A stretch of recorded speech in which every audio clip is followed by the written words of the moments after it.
Commando शेर खान तरबियत याफ्ता था। इसे सही मुकाम पर कमंद फेंकने का पूरा तजुर्बा था। इसने कमंद को सीधे हाथ में लेकर 6 मरतबा जोर से घुमाया, फिर अल्लाह पाक का नाम लेकर इसे ऊपर खिड़की की तरफ उछाल दिया। खिड़की दूसरी जानिब पर ही थी और खुली थी। कमंद सीधी खिड़की के अंदर जाकर गिरी। ज़ैबुन्निसा ने कमंद अंदर गिरती देखी तो जल्दी से उठकर रस्सी के सिरे पर लगे हुए आंकड़े को खिड़की में फंसा दिया और खुद खिड़की में आकर नीचे देखा। ज़ैबुन्निसा को शेर खान और कबीर खान ने भी देख लिया। शेर खान का ख्याल था कि ज़ैबुन्निसा को नीचे उतारने के लिए इसे खुद ऊपर जाना पड़ेगा, लेकिन इसने देखा कि ज़ैबुन्निसा खिड़की में आकर बैठ गई थी। फिर इसने रस्सी को दोनों हाथों में मजबूती से पकड़ा और पाँव नीचे करके दीवार के साथ लगाए और बजाय रस्सी पकड़कर नीचे घसीटने के इसने दोनों पाँव किले की दीवार के साथ टिकाए और एक माहिर कमांडो की तरह आहिस्ता आहिस्ता नीचे उतरना शुरू कर दिया। आखिर ज़ैबुन्निसा एक मुजाहिद कमांडो की बीवी थी। मुजाहिद ने अपनी बीवी को बाज़ ऐसे गुर सिखा दिए हुए थे जो हंगामी सूरत हाल में इसके काम आ सकते थे। शेर खान रस्सी पकड़े खिड़की के ऐन नीचे खड़ा ज़ैबुन्निसा को आहिस्ता आहिस्ता नीचे उतरता देख रहा था। जब ज़ैबुन्निसा नीचे आ गई तो शेर खान ने इसे कहा, बहन मेरे साथ आ जाओ जल्दी से। कबीर खान इन्हें आता देखकर जल्दी से उठकर जंगल के किनारे वाले दरख्तों की तरफ तेज तेज चल पड़ा था। वो दरख्तों के नीचे आकर खड़ा हो गया। जब शेर खान ज़ैबुन्निसा को लेकर आ गया तो कबीर खान सरगोशी में बोला, जल्दी। और वो तीनों जितनी जल्दी तेज चल सकते थे चलकर जंगल में इस जगह पर आ गए जहाँ जाबाज कमाल हसन जीप से निकल कर बाहर आ गया था। शेर खान ने ज़ैबुन्निसा से कहा, बहन जीप के अंदर बैठ जाओ, इंशाअल्लाह सब ठीक हो जाएगा। ज़ैबुन्निसा जल्दी से जीप के अंदर चली गई। जीप चारों तरफ से मोटी तरपाल से ढकी हुई थी। कमाल हसन ने जीप का पिछला दरवाज़ा बंद कर दिया और तीनों मुजाहिद जीप की अगली नशिस्तों पर आकर बैठ गए। ड्राइविंग सीट पर बैठते ही कमाल हसन ने इंजन स्टार्ट करके जीप तेज़ी से आगे बढ़ा दी। जीप दरख्तों के दरमियान उगी हुई जंगली झाड़ियों को रोनती तेज़ी से जा रही थी। शेर खान को यकीन नहीं था कि इनका मिशन इतनी जल्दी और कामयाबी से मुकम्मल हो जाएगा। जांबाज कमाल हसन ने जीप की बत्तियां बुझाई हुई थी और वो रात के अंधेरे में आंखें खोलकर आगे को झुककर देखते हुए गाड़ी चला रहा था। इसे इन रास्तों से वाकफियत भी थी। वो इसी इलाके का रहने वाला था। जंगल जैसा कि हमने पहले बयान किया है, 10-15 मिनट में ही वो जंगल के दूसरे किनारे से बाहर निकले। उनका रुख जनूब की तरफ था। वो एक कच्ची सड़क पर आ गए थे। यहाँ तारों की धीमी रोशनी में रास्ता धुंधला धुंधला दिखाई दे रहा था। कमाल हसन ने जीप को काफ़ी स्पीड पर छोड़ रखा। वो इस इलाके से ज़्यादा दूर निकल जाना चाहता था। इसे मालूम था कि 6-7 मील के बाद मंजरिया नाम का बड़ा कस्बा आएगा जहाँ पुलिस की चौकी भी थी। ये कच्ची सड़क मंजरिया कस्बे के दरमियान से होकर जाती थी। जब दूर से मंजरिया कस्बे की 2-4 टिमटिमाती रोशनियां नजर आईं तो कमाल हसन ने जीप को सड़क पर से उतार कर खेतों में डाल दिया। जीप मंजरिया कस्बे को बाएं जानिब काफ़ी फासले पर छोड़कर आगे निकल गई। यह सतह मुर्तफा रुकन का इलाका था जहाँ ज़मीन संगलाख थी और ऊंची नीची थी। कहीं जंगल का छोटा सा टुकड़ा आ जाता है और इसके बाद संगलाख नीम पहाड़ी ज़मीन शुरू हो जाती। यहाँ आकर जीप की बत्तियाँ रोशन कर दी गई थी। रत्नागिरी बल्कि शोलापुर से उस्मानाबाद वरिंगल तक सड़क भी जाती थी, लेकिन कमाल हसन सड़क से हटकर जा रहा था। जहाँ रास्ता दुश्वार गुजार हो जाता तो वो जीप को सड़क पर ले आता। ये 10-15 फीट चौड़ी वीरान सी सड़क थी। कहीं पक्की थी, कहीं शिकस्ता थी। एक जगह जंगल में छोटी सी नदी आ गई। उन्होंने वहां उतरकर मुंह हाथ धोया, पानी पिया। ज़ैबुन्निसा ने भी पानी पीकर मुंह हाथ धोया और जीप के करीब बैठ गई। शेर खान और कबीर खान इससे बातें करने लगे।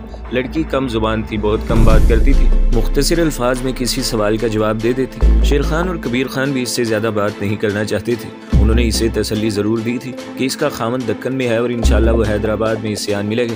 15-20 मिनट आराम करने और जीप के इंजन को आराम देने और इसमें नदी का ठंडा पानी डालने के बाद वो एक बार फिर अपने सफ़र पर चल पड़ी। जब सूरज निकला तो कमाल हसन ने दूर से गांव देखकर जीप एक जगह खड़ी कर दी और जीप से उतरकर बोला, यहाँ कुछ खा पी ले, मगर हम ज़्यादा देर नहीं रुकेंगे। शेर खान ने पूछा, हम उस्मानाबाद से कितनी दूर हैं? कमाल हसन बोला, आज का सारा दिन सफ़र में गुजर जाएगा। इंशाल्लाह हम रात के 8-9 बजे तक उस्मानाबाद पहुँच जाएंगे। क्या इस वक्त तुम्हारा दोस्त हमें मिल जाएगा? शेर खान ने पूछा। कमाल हसन कहने लगा, वो घर पर ही होगा, इसे कहाँ जाना है, रात हम इसके मकान पर गुजारेंगे और हालात का जायज़ा लेने के बाद अगले रोज़ हैदराबाद के लिए रवाना हो जाएंगे। शेर खान ने कहा, हैदराबाद में हमारी यहाँ की तंजीम का खुफिया हेडक्वार्टर जहाँ पर है वो जगह मुझे मालूम है, हम सीधे वहीं जाएंगे। संगलाख इलाका है। चश्मा अभी तक कोई रास्ते में नहीं आया था। एक बरसाती नाले को भी उन्होंने अबूर किया था जिसकी दोनों दीवारें काफ़ी ऊंची थी और पानी गहराई में बह रहा था। वो अपने साथ रखी हुई बोतलों का ही पानी इस्तेमाल कर रहे थे। कहीं नारियल के दरख्त आ जाते तो 2-4 नारियल गिराकर इनका पानी पी लेते। कुछ राशन इनके पास मौजूद था, इसमें कोई शक नहीं था कि अगर कमाल हसन इनके साथ ना होता तो शेर खान इन वीरान इलाकों में भटक जाता और खुदा जाने कहाँ का कहाँ निकल जाता। दोनों स्टीन गन्ने जीप की सीट के अंदर बंद थी। एक पिस्तौल शेर खान और कबीर खान ने अपने पास छुपा कर रखा हुआ था। कमाल हसन इस इलाके से ले जा रहा था जहाँ दक्कन बस्ती इलाकों के जंगल नहीं थे। इन जंगलों में शेर, हाथी चीते कसरत से पाए जाते थे। वो इस जंगली इलाके से हटकर देहाती आबादियों से दूर रहकर सफ़र तय कर रहे थे। कमाल हसन ने कहा था कि इन संगलाख और आबादी के करीब वाले इलाकों में शेर चीते आने से गुरेज करते हैं। कहीं कहीं एक दो चीते ज़रूर दिखाई दिए थे। सारा दिन सफ़र में गुजर गया। सूरज गुरूब हो रहा था कि एक जानिब रेलवे लाइन दिखाई दी। कमाल हसन ने कहा, यह लाइन उस्मानाबाद वरिंगल को जाती है, और वो जीप को रेलवे लाइन के पहलू में ले आया। बड़ी सड़क वहाँ से 2 फरलांग बाएं जानिब थी। वो इस सड़क पर नहीं जाना चाहता था, वहाँ खतरा था। शेर खान ने कहा, इसका मतलब है कि हम उस्मानाबाद के करीब पहुँच गए हैं। कबीर खान बोला, अभी उस्मानाबाद काफ़ी दूर है। कमाल हसन ने कहा, 2-2.5 घंटे का सफ़र रह गया है। रेलवे लाइन के साथ साथ जाती सड़क कच्ची थी। सूरज गुरूब हो गया। शाम का सुरमई धुंधलका फैलने लगा। दाएं जानिब कुछ दूरी पर एक स्टेशन की रोशनियां गुजर गई। इसके बाद फिर वीरान इलाका शुरू हो गया। रात हो गई। इन मुजाहिदों का सफ़र जारी रहा। रात के 8:30 बज रहे थे कि दूर से बहुत सारी रोशनियां टिमटिमाती हुई नजर आने लगी। ये रोशनियां दाएं बाएं दूर तक फैली हुई थी। कबीर खान ने शेर खान से कहा, शेर भाई तैयार हो जाओ, हम मंजिल पर पहुंच गए हैं। ये उस्मानाबाद की रोशनियां हैं। शेर खान कहने लगा, अपने मुजाहिद का मकान यहाँ किस तरफ है? कमाल हसन ने कहा, मकान शहर से बाहर है, महफूज जगह है। कमाल हसन जीप को शहर के बाहर ले जा रहा था। आबादियाँ इनके बाएं जानिब से गुजर रही थी। एक जगह किसी कॉलोनी की रोशनी आ गई। कमाल हसन ने जीप इन रोशनियों से दूर ही एक जगह अंधेरे में खड़ी कर दी और शेर खान से कहा, यहाँ से हम पैदल जाएंगे। कमाल हसन के मुजाहिद दोस्त का मकान इसी कॉलोनी के कोने पर था। जीप से निकलकर तीनों मुजाहिद ज़ैबुन्निसा को साथ लेकर अंधेरे में एक तरफ को चल पड़े। कॉलोनी के कोने वाले मकान के सहन में बत्ती रोशन थी, बाहर अंधेरा था। कमाल हसन, शेर खान, कबीर और ज़ैबुन्निसा को अंधेरे में एक तरफ रोक कर खुद मकान के दरवाजे पर गया और घंटी बजाई। थोड़ी देर के बाद अंदर से एक आदमी दरवाज़ा खोलकर बाहर आया। कमाल हसन इसकी तरफ बढ़ा। दोनों एक दूसरे से लिपट गए। ये कमाल हसन का दोस्त और इनकी तंजीम का मुजाहिद असगर अली था। दोनों मकान के सहन में आकर बातें करने लगे। कमाल हसन ने इसे सूरत हाल बताई तो असगर अली ने कहा, इन्हें अंदर ले आओ। असगर अली ने कोने वाला कमरा खोल दिया और बत्ती जला दी। शेर खान, कबीर और ज़ैबुन्निसा कमरे में आए तो कमाल हसन ने असगर अली से इनका तारुफ करवाया। असगर अली ने कहा, यहाँ बेफिक्र होकर बैठे, मैं खाने का इंतज़ाम करता हूँ। असगर अली चला गया तो कमाल हसन ने शेर खान से कहा, इत्तफाक से इसकी बीवी बच्चे औरंगाबाद गए हुए हैं, ये घर में अकेला ही है। असगर अली एक करीबी रेस्टोरेंट से खाना लेकर आ गए। इस दौरान शेर खान और कमाल हसन जीप में से असला वगैरह निकाल कर ले आए थे और इसे कमरे के कोने में बिछी हुई चारपाई के नीचे छुपा दिया था। कमाल हसन ने असगर अली को असले के बारे में बताया तो इसने कहा, यहाँ कब तक क़याम का इरादा है? कमाल हसन बोला, हमारी मंजिल हैदराबाद है, ज़्यादा से ज़्यादा कल का दिन रहेंगे, कल अंधेरा होते ही यहाँ से चल पड़ेंगे। कमाल हसन बोला, फिर असला वगैरह चारपाई के नीचे ही रहने दो, यहाँ कोई नहीं आएगा। खाना खाने के बाद शेर खान, कबीर खान और कमाल हसन बरामदे वाले कमरे में आ गए। पहले वाले कमरे में ज़ैबुन्निसा चारपाई पर लेट गई और अपने खामन से मुलाकात की दुआ मांगने लगी। वो रात और अगला दिन उन्होंने असगर अली के मकान में गुजारा। सूरज गुरूब होने के बाद जब रात का अंधेरा छा गया तो कमाल हसन ने असगर अली को खुदा हाफिज कहा और शेर खान, कबीर और ज़ैबुन्निसा के साथ जीप में सवार हो गए। अगली मंजिल हैदराबाद की तरफ रवाना हो गया। इसका मुजाहिद असगर अली को भी इल्म नहीं था कि रात के वक्त जब कमाल हसन अपने साथियों को लेकर रवाना हुआ था तो एक मुखबर ने इन्हें देख लिया था, जिसने उस्मानाबाद पुलिस हेडक्वार्टर में जाकर इतला कर दी कि असगर अली नाम के आदमी के मकान से 3 अफराद एक जीप में बैठकर जुनून मशी की सिमत रवाना हुए हैं और इनमें एक औरत भी है। मद्रासी हिंदू SSP जनाथन को जब ये रिपोर्ट मिली तो इनको शुबा गुजरा कि ज़रूर ये वही औरत है जिसके बारे में इसे रिपोर्ट मिल चुकी है कि वो एक कश्मीरी मुजाहिद की बीवी है। कश्मीरी मुजाहिद जेल से फरार हो चुका है और इसकी बीवी भी रत्नागिरी के किले से फरार होने में कामयाब हो गई है। SSP जनाथन ने इसी वक्त एक पुलिस पार्टी तरतीब दी और मफरूर मुजाहिद की मफरूर बीवी की गिरफ्तारी के लिए तेजी से निकल खड़ा हुआ। मुखबर ने पुलिस को बता दिया था कि ये लोग किस तरफ को गए हैं। अपने मुजाहिदों को कोई इल्म नहीं था कि इनके पीछे पुलिस लगी हुई है, लेकिन पुलिस पार्टी अभी बहुत पीछे थी। कमाल हसन की जगह अब कबीर खान जीप चला रहा था। शेर खान और कमाल हसन अगली नशिस्तों पर भी बैठे थे। ज़ैबुन्निसा बंद जीप के अंदर थी। जीप रात के अंधेरे में एक वीरान रास्ते पर चली जा रही थी। रास्ता नाहमवार होने की वजह से जीप की रफ्तार हल्की हो गई थी, जबकि इनके अकब में पुलिस पार्टी की गाड़ी पक्की सड़क पर पूरी रफ्तार से आ रही थी। दोनों गाड़ियों के दरमियान फासला कम होता जा रहा था। जब मुजाहिदों की जीप जंगल के वस्त में पहुंची तो इंजन गर्म हो गया और धुआं देने लगा। जीप रास्ते से उतार कर दरख्तों के पीछे खड़ी कर दी गई। कबीर, शेर खान और कमाल हसन नीचे उतरे। शेर खान पानी की बोतलें लेने जीप के अंदर गया तो इसने ज़ैबुन्निसा को बताया कि गाड़ी का इंजन गर्म हो गया है, घबराने की कोई बात नहीं है। कमाल हसन इंजन में पानी डालने लगा। कबीर और शेर खान जीप के अकब में दरवाजे के करीब ही बैठ गए और बातें करने लगे। उन्होंने जीप का पिछला दरवाज़ा खोल दिया था ताकि ज़ैबुन्निसा को भी ताज़ा हवा आती रहे।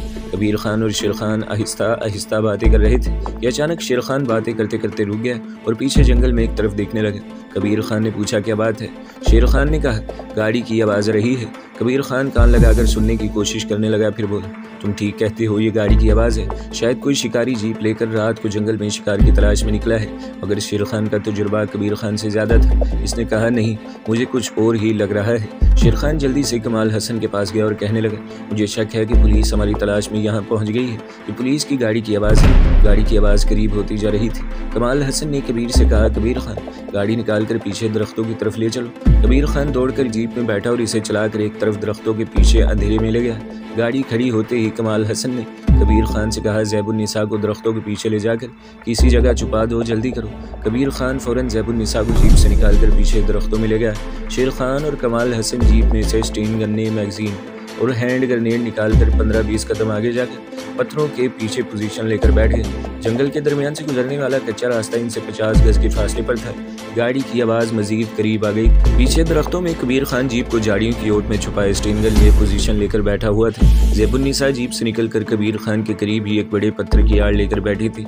दूर से इन्हें तारीकी में एक गाड़ी आती दिखाई दी। कमाल हसन ने सरगोशी में बशीर खान से कहा, ये पुलिस की गाड़ी है। शेर खान उकाबी नजरों से अंधेरे में गाड़ी को एक तरफ रुकते देख रहा था।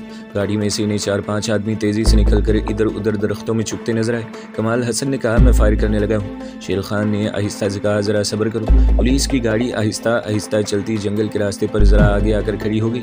ये एक बहुत बड़ी जीप थी। 4 पुलिस के सिपाही अभी तक गाड़ी में ही थे। ड्राइवर के साथ भी एक पुलिस ऑफिसर बैठा था। यह SSP जनाथन था। पुलिस को यह शुबा हो गया था कि मुजाहिद और मफरूर लड़की जंगल के इसी इलाके में किसी जगह छुपे हुए हैं, लेकिन पुलिस को यह मालूम नहीं था कि मुजाहिद पुलिस से सिर्फ चंद गज के फासले पर मोर्चा जमाए हुए हैं और इनकी नकलो हरकत का मुशाहिदा कर रहे हैं। कमाल हसन ने अपने सामने पुलिस को देखा तो अपने जज्बात पर कंट्रोल न रख सका और इसने स्टीन गन का ब्रेस्ट फायर कर दिया। जंगल फायरिंग के धमाकों से गूंज उठा। जीप में बैठे हुए 3 सिपाही एक तरफ को लुढ़क गए। SSP जनाथन जीप की अगली सीट से उछलकर बाहर आ गया और जीप की आड़ लेकर पिस्तौल से फायर करने लगा। दूसरे 2 सिपाही जो जीप में थे और बच गए थे, जमीन पर लेट गए और राइफलों से फायरिंग शुरू हो गई। गोलियां कमाल हसन और शेर खान के सिरों के ऊपर से गुजर रही थी। शेर खान बोला, कमाल हसन मेरे पीछे हो जाओ और लेट जाओ। शेर खान ने ऊपर तले 2 हैंड ग्रेनेड फेंके। दोनों दस्ती बम पुलिस की जीप से चंद फीट पीछे गिरकर पड़े। अचानक मुजाहिदों के अकब से भी इक्का दुक्का राइफल्स की फायर होने लगी। शेर खान ने कमाल हसन से कहा, पुलिस हमें घेरे में लेने की कोशिश कर रही है, पीछे जीप की तरफ आ जाओ। वो लेटे हुए उठे और झुककर दौड़ते हुए जीप की आउट में आ गए जहां कबीर खान पहले से पोजीशन में था। शेर खान ने कहा, ज़ैबुन्निसा को साथ लेकर टीले की ओट में हो जाओ, जल्दी करो। दस्ती बम और दूसरा मैगजीन उठाकर उन्होंने ज़ैबुन्निसा को अपने दरमियान ले लिया और दाएं जानिब जो टीला था इस तरफ दौड़ पड़े। पुलिस का फायर इनके ऊपर आ रहा था। शेर खान के दस्ती बम फेंकने से पुलिस को मुजाहिदों की पोजीशन का इल्म हो गया था। चुनाचा वो इसी जानिब फायर कर रहे थे जहाँ इनकी जीप खड़ी थी। टीले के ढलान के पास आकर मुजाहिदों ने बड़े बड़े पत्थरों के पीछे पोजीशनें संभाल ली। शेर खान ने कहा, कोई फायर न करे। उन्होंने फायरिंग बंद कर दी। पुलिस की तरफ से बराबर फायर आ रहा था। गोलियां दरख्तों की टहनियों को तोड़ती हुई चीखती चिल्लाती इनके ऊपर से गुजरकर टीले के साथ टकरा रही थी। मुजाहिदों की आड़ बड़ी अच्छी थी। शेर खान जानता था कि पुलिस इन्हें पकड़ने के लिए आगे बढ़ेगी और ऐसा ही हुआ। चंद लम्हों के बाद अंधेरे में मुजाहिदों को इंसानी हेवले टीले की तरफ बढ़ते दिखाई दिए। शेर खान ने सरगोशी में कमाल हसन और कबीर खान से कहा, जब तक मैं न कहूँ कोई फायर न करे। वो 4 सिपाही थे, इनके आगे SSP जनाथन था। ये 5 साए अंधेरे में झुककर टीले की तरफ बढ़ रहे थे। वो इस बात से बेखबर थे कि मुजाहिदों के दरमियान मोर्चों के बिल्कुल सीध में आ रहे हैं और इनकी स्टीन गन्नों की जद में है। कमाल हसन, कबीर खान और शेर खान की उंगलियां स्टीन गन्नों के ट्रिगरों पर थी। जब पुलिस पार्टी अंधेरे में पूरी तरह इनकी रेंज में आ गई तो शेर खान ने कहा, फायर, और तीनों स्टीन गन्ने गोलियों की बौछार में फायर करने लगी। चारों सिपाही और SS जनाथन 10-12 गोलियां खाकर वहीं दोहरे होकर गिर पड़े। शेर खान ने फायरिंग रोक दी। कबीर खान बोला, शेर भाई अब यहाँ से निकल जाना चाहिए। शेर खान ने कहा, थोड़ा इंतजार करो, हमारे अकब में कुछ सिपाही मौजूद हैं जो 4 संतरी राइफलें लिए सबसे पहले पुलिस की गाड़ी से कूद कर एक तरफ को चले गए थे और जो अकब से फायरिंग करते रहे थे। उन्होंने ब्रेन गन्नों के धमाके सुने तो समझ गए कि मुजाहिद पूरी तरह मुसल्लह हैं। हैंड ग्रेनेडों के धमाके वो पहले सुन चुके थे। आखिर वो इंडियन पुलिस के संतरी थे। इन्हें चंद रुपयों की तनख्वाह की खातिर जान का खतरा मोल लेने की क्या ज़रूरत थी। जबकि मुजाहिदों के पास ब्रेन गन्ने भी थे और दस्ती बम भी थे। इन्हें अपने साथी संतरियों की राइफलों के फायर भी सुनाई देना बंद हो गए। सिपाही समझ गए कि पुलिस पार्टी पीछे हट गई है। वो अंधेरे जंगल में अंदाजे से इस तरफ बढ़ने लगे जिधर इनकी पुलिस गाड़ी खड़ी थी। ये चारों सिपाही आगे बढ़ते हुए मुजाहिदों के बिल्कुल सामने आ गए। शेर खान ने देखा कि सिपाहियों का मुंह दूसरी तरफ था और वो तेज तेज कदमों से वापस जा रहे थे। इसने आहिस्ता से कहा, इन पर फायर न करना। चारों संतरी दरख्तों के अंधेरों में गायब हो गए। थोड़ी देर के बाद पुलिस की गाड़ी के स्टार्ट होने की आवाज़ आई। शेर खान ने कहा, वो भाग रहे हैं। पुलिस की गाड़ी की आवाज़ जब दूर होते होते खामोश हो गई तो ज़ैबुन्निसा जो एक बड़े पत्थर की ओट में सहमी हुई बैठी थी, शेर खान ने इसके पास जाकर कहा, बहन सब ठीक है, अब कोई ख़तरा नहीं है। ज़ैबुन्निसा जीप में बैठ गई। शेर खान, कबीर खान और कमाल हसन जीप की अगली नशिस्तों पर बैठ गए और जीप दरख्तों में से निकल कर कच्चे रास्ते पर आ गई। जीप को कमाल हसन चला रहा था। शेर खान कहने लगा, जो सिपाही वापस चले गए हैं उन्होंने शायद अपने साथियों की लाशें नहीं देखी, अगर देखी भी हैं तो वो इन्हें इसी तरह छोड़कर भाग गए हैं। पुलिस ने कमाल हसन से पूछा, तुम्हारे ख्याल में इन सिपाहियों को उस्मानाबाद पुलिस हेडक्वार्टर पहुंचने में कितनी देर लग जाएगी? कमाल हसन ने कहा, 1.5-2 घंटे तो लग जाएंगे। शेर खान ने पूछा, हम हैदराबाद की हदूद में किस वक्त तक पहुंच जाएंगे? कमाल हसन बोला, हमें भी इतनी ही देर लगेगी, तो फिर गाड़ी की रफ्तार तेज़ कर दो। शेर खान ने कहा, हम पुलिस तक इतला पहुंचने से पहले पहले हैदराबाद में दाखिल हो जाना चाहते हैं। कमाल हसन कहने लगा, ये सड़क ख़राब है, मैं इसे यहाँ से निकाल कर हैदराबाद वाली बड़ी सड़क पर ले आता हूँ। मजीद आधे घंटे तक इनकी जीप जंगल के इलाके में सफ़र करती रही। इसके बाद वो सड़क आ गई जो शोलापुर उस्मानाबाद से वरिंगल से होती हुई हैदराबाद को जाती थी। ये सड़क ज़्यादा कुशादा नहीं थी और इस पर रोशनी भी नहीं थी, लेकिन सड़क पक्की थी और खाली पड़ी थी। सड़क पर आते ही कमाल हसन ने जीप की रफ्तार तेज़ कर दी। खतरा सिर्फ इस बात का था कि सड़क पर कहीं पुलिस की कोई चेक पोस्ट न हो, लेकिन आंध्र प्रदेश के इलाके में मुजाहिदीन की सरगर्मियां बहुत महदूद थी, जिसकी वजह से पुलिस ने हाईवे पर चेकिंग की ज़रूरत महसूस नहीं की थी। आसमान पर सुबह का नूर झलकने लगा था जब दूर से इधर उधर बिखरी हुई रोशनियां दिखाई देने लगी। कमाल हसन ने कहा, यह हैदराबाद की रोशनी है। शेर खान ने खास इलाके का नाम कमाल हसन को बताया और कहा, अपने मुजाहिदों का खुफिया ठिकाना इस इलाके में है, तुम इस इलाके में चलो, मैं जगह पहचान लूँगा। जो इलाका शेर खान ने बताया था कमाल हसन जानता था कि वो कहाँ पर है। चुनाचा इसने जीप को शहर की तरफ ले जाने की बजाय इसे शहर के जनूबी मज़ाफ़ात की तरफ डाल दिया। सुबह की सफ़ेदी नमूदार हो चुकी थी जब इनकी जीप इस इलाके में दाखिल हो गई जो शेर खान ने बताया था। इस इलाके में आते ही शेर खान ने बाज़ निशानियां पहचान ली और कमाल हसन से कहा, यहाँ से दाएं जानिब चलना है, आगे आमों का एक बाग आएगा, इसकी दूसरी जानिब खुला मैदान है, वहाँ से अपने मुजाहिदों का खुफिया ठिकाना ज़्यादा दूर नहीं है। कमाल हसन शेर खान की रहनुमाई के मुताबिक जीप चलाता रहा। हम इस इलाके का नाम और मोहल्ले वकूफ़ खुफिया रखना चाहते हैं। आप समझ लें कि हमारे मुजाहिद ज़ैबुन्निसा को लेकर अपने हैदराबादी मुजाहिदों के खुफिया ठिकाने पर पहुंच गए। मुजाहिदों का लीडर कमालुद्दीन शेर खान से गले लगकर मिला। इसके बाद बारी बारी इसने कमाल हसन और कबीर खान से हाथ मिलाया। शेर खान ने मुख्तलिफ लफ्ज़ों में कमालुद्दीन को अपने कामयाब मिशन के बारे में बताया और कहा, हम अपनी मुजाहिद की बीवी ज़ैबुन्निसा को काफिरों की कैद से निकाल कर ले आए हैं। कमालुद्दीन कहने लगा, कुदरत ने इन दोनों का मिलाप यहाँ पर लिख दिया था। तुम्हें यह सुनकर खुशी होगी कि ज़ैबुन्निसा का खामद हमारी दूसरी कमीनगाह में ही है। जब यह खबर ज़ैबुन्निसा को सुनाई गई तो इसका गमज़दा चेहरे पर खुशी की चमक सी आ गई। इसी वक्त आदमी भेजकर दूसरी कमीनगाह से अपनी दिल्ली वाले मुजाहिद और ज़ैबुन्निसा के खामद को, जिसका नाम हम जाहिर नहीं करेंगे, दूसरी कमीनगाह से बुला लिया गया और दोनों मियाँ बीवी एक दूसरे को देखकर खुशी से खिल उठे और खुदा का शुक्र अदा करने लगे। दूसरे ही दिन महाराष्ट्र का जांबाज मुसलमान मुजाहिद कमाल हसन और कबीर खान दोनों शेर खान से गले मिलकर रत्नागिरी की तरफ रवाना हो गए। अपनी जीप उन्होंने कुछ दिनों के लिए वहीं छोड़ दी थी और बजरिया ट्रेन गए थे। शेर खान का वो मिशन कामयाबी से ख़त्म हो गया जिसको लेकर वो इस मुहिम पर चला था। 3 दिन अपने हैदराबादी मुजाहिद के यहाँ गुजारने के बाद वो भी वापस कश्मीर के महाज की तरफ रवाना हो गया, जहाँ इससे भी ज़्यादा अहम मिशन इसका इंतज़ार कर रहा था।